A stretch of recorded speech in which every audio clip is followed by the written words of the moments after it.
Olá amigos, hoje o nosso palestrante foi o irmão Lineldo. Lineldo, me responda, Chico Xavier ele tinha uma irmã que tinha um problema de obsessão grave. Durante anos ele a atendeu. Me explique, por que Emmanuel não propôs alguma medida para diminuir esse tempo de recuperação da irmã? E por que ela ficou tanto tempo obsidiada? Será que Emmanuel não poderia intervir nesse processo? Para responder essa pergunta, eu respondo citando Divaldo.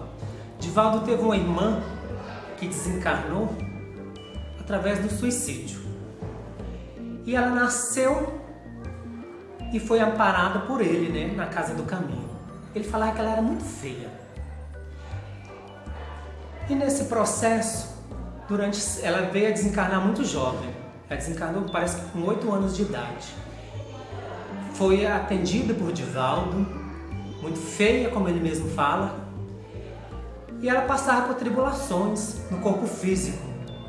Imagina Divaldo, se Divaldo tivesse pedido a espiritualidade amiga, mesmo sabendo que ela era sua irmã, para que ela não passasse tantas tribulações. E retornando à irmã do Chico, ela foi obsediada. Se Chico pedisse a Emmanuel que intervisse pela irmã, onde estariam os ensinamentos do Cristo? Ela teria que passar por tudo aquilo para que houvesse a reforma moral dela e ela tivesse merecimento para ser socorrida. Quantos e quantos irmãos a gente não vê através da literatura espírita que passa por um processo de obsessão, obsediados durante 40 anos? Imagina, 40 anos obsediados. E são irmãos que trabalham dentro de uma casa espírita. São irmãos que estão dentro de uma casa espírita todas as semanas. No primeiro momento, no primeiro ano, esse irmão poderia ser liberto, um irmão obsessor dele. Imagina se a espiritualidade amiga libertasse esse irmão no segundo ano desse irmão que obsediava. Onde ficariam os outros 38 anos que esse irmão estaria procurando a sua reforma íntima, a sua reforma moral?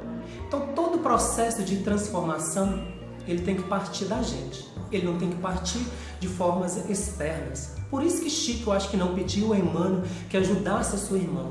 Imagina se Chico chegasse para Emmanuel e pedisse a Emmanuel que intervisse pela irmã. Nós sabemos que em determinado momento, o quanto Emmanuel às vezes é rude com Chico. Mas porque Emmanuel conhece, além do que nós passamos no corpo físico, Emmanuel vivia o mundo espiritual. Por isso que Chico não pediu a Emmanuel que ajudasse sua irmã.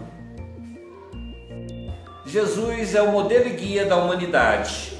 Por ser Jesus, ele trouxe inúmeros ensinamentos de paciência e tolerância. Ele ensinou a respeito do carinho e da caridade. Seria um ato de caridade, de amor, de tolerância, ele conviver com Judas Iscariote, aquele discípulo que o traiu. E com certeza Jesus o sabia. Ou será que ele tinha algum outro objetivo quando conviveu com Judas Iscariote?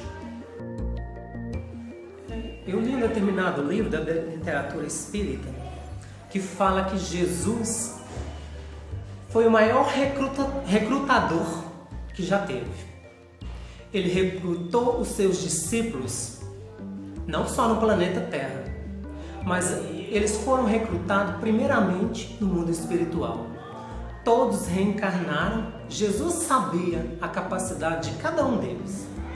Sabia que Pedro iria trair por 3 vezes, o negou por 3 vezes, Sabia que Judas iria traí-lo.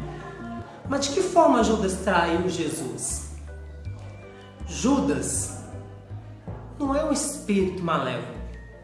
É um espírito que agiu de forma equivocada com Jesus. Ele queria que Jesus mostrasse o seu poder material. E Jesus mesmo fala que o poder dele não era deste mundo, e sim do plano espiritual. O que Judas fez? Judas foi tentar fazer com que Jesus mostrasse o seu poder material. Mas Jesus não mostrou o seu poder, ele sabia da limitação de Judas Iscariotes. Nem por isso Judas foi abandonado por Jesus. Sabemos, da forma como Judas Iscariotes se sucumbiu, para a irmã morte, após ele ver o que ele cometeu com Jesus. Ele se arrependeu do que ele fez com Jesus. Porque mesmo no meio de todos os discípulos, mesmo de forma tão equivocada, Judas Iscariote amava Jesus infinitamente. E Jesus, o que Jesus fez com Judas? Jesus, na espiritualidade amiga, ele foi de encontro a Judas Iscariote para o acolher, o abraçá-lo e ascender junto com Jesus, com ele, levá-lo junto consigo, porque Judas Iscariote se encontrava relutante, não se perdoava pelo que ele fez a Jesus. E Jesus, na sua grandiosidade, acolheu e resgatou Judas Iscariote. Tanto é que Judas Iscariote, no nosso planeta, o que acontece com as pessoas, após a quaresma? Malham o Judas. Judas, ele não se encontra próximo ao orbe do planeta Terra. Judas é um espírito extremamente evoluído e se encontra em outras esferas superiores. Em momento algum, ele foi abandonado por Jesus. Jesus sabia da capacidade de cada um dos seus discípulos. Sabia o que cada um poderia fazer para a sua obra. Sabia de Pedro, de todos os outros. Sabia de Paulo, do processo de transformação de Paulo. Paulo foi um dos grandes perseguidores dos cristãos. E o que Paulo se transformou? Se transformou na grande propagador dos ensinamentos de Jesus. Lineldo, existem algumas religiões que dizem que nós devemos nos afastar dos ímpios, das pessoas impuras, dos assassinos, dos ladrões, das pessoas de má vida. E Jesus nos ensina que devemos amar até mesmo o inimigo, que não são os sãos que precisam de médicos, mas sim os doentes. Como conviver com essas pessoas difíceis que se aproximam da nossa vida, da nossa família, que nós sabemos serem pessoas de má vida? Como você mesmo falou, Paulo, Jesus não veio para os sãos, ele veio para os doentes. No meio de quem Jesus veio? Ele não veio no meio de pessoas impuras? E o que ele fez? Ele resgatou Maria Madalena, ele pediu que ela fosse embora. E nesse processo de ir embora, Maria Madalena se transformou na primeira pessoa a ver Jesus quando ele desencarnou. No meio de quem Jesus foi crucificado? Não foi no meio de dois ladrões? E o que Jesus falou para os dois? Antes que o dia termine, nosso Pai nos receberá. E como conviver com essas pessoas que nós julgamos de má vida, os ímpios? É só nos espelharmos em Jesus. Talvez nós não tenhamos capacidade em trazer essas pessoas para o nosso convívio, trazer essas pessoas para dentro da nossa casa. Porque, primeiramente, nós resguardamos a nossa vida e a vida dos nossos filhos, dos nossos familiares. Mas nós podemos ajudar esses irmãos através de uma palavra amiga e principalmente com aquilo de mais poderoso que nós temos nas nossas mãos. Aquilo que Jesus nos ensinou, a prece. Talvez nós não tenhamos capacidade de abraçar todos esses irmãos que se encontram aí fora, todos esses que se encontram nas vielas dos erros, da impureza, dos vícios, mas nós podemos trabalhar na seara de Jesus. E onde, com certeza, nós trabalharmos nessa seara de Jesus, irá receber esses irmãos. E quando nós recebermos esses irmãos, que nós possamos receber esses irmãos com o coração puro, com o coração que Jesus nos ensinou. Amar a Deus sobre todas as coisas e o próximo como a nós mesmos. Isso inclui Amar esses nossos irmãos que se encontram nos presídios, os nossos irmãos drogatícios, todos eles. E seremos convidados a trabalhar na seara de Jesus sempre. Sempre irão aparecer pessoas dessa forma nas nossas vidas. E que nós possamos amá-los como são, como verdadeiros irmãos que são. Para terminar, eu gostaria de saber: a maioria das pessoas considera que o outro é o culpado, o outro é o obsidiado. Como fazer uma avaliação para saber se nós somos o culpado pelo desequilíbrio das outras pessoas? E como fazer para nos transformar, nos melhorar? Muitas pessoas, adentram na casa espírita, por processos obsessivos, vêm em busca de tratamento. Mas será quem mesmo é obsessor ali? Será seu irmão encarnado ou irmão desencarnado? Num determinado momento da vida, eles se encontraram. Houveram equívocos.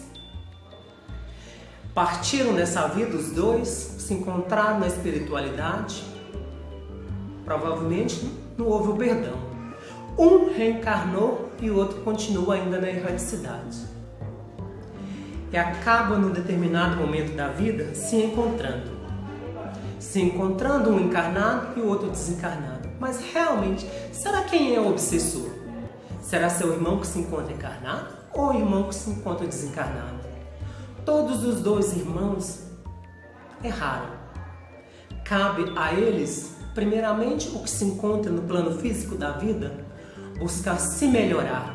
Porque através do processo de melhora, ele não vai estar melhorando sozinho. Estará melhorando aquele que se encontra no seu caminho. E no determinado momento, irão se encontrar e se abraçar como verdadeiros irmãos que são. E quem será é o verdadeiro obsessor? Basta, nós olharmos para dentro do nosso coração e vermos o que se encontra dentro do nosso coração. Será que se encontra bons sentimentos? Ou se encontra sentimentos perniciosos? Às vezes, quem está obsediando o irmão desencarnado somos nós. Não ele nos obsediando. Talvez somos nós que estamos arrastando ele junto conosco ao longo das nossas vidas. Que possamos, cada um de nós, olharmos para dentro do nosso coração e ver o que nós trazemos para essa nossa vida. E acima de tudo, regar dentro do nosso coração bons sentimentos. E acima de tudo, o maior sentimento ensinado por Jesus, o amor. Amar de forma incondicional. Amar o nosso irmão que se encontra desencarnado e os nossos irmãos obsessores também encarnados. Amar sem exigir retribuição. Amar de forma plena, como Jesus nos ensinou. Amar por amar.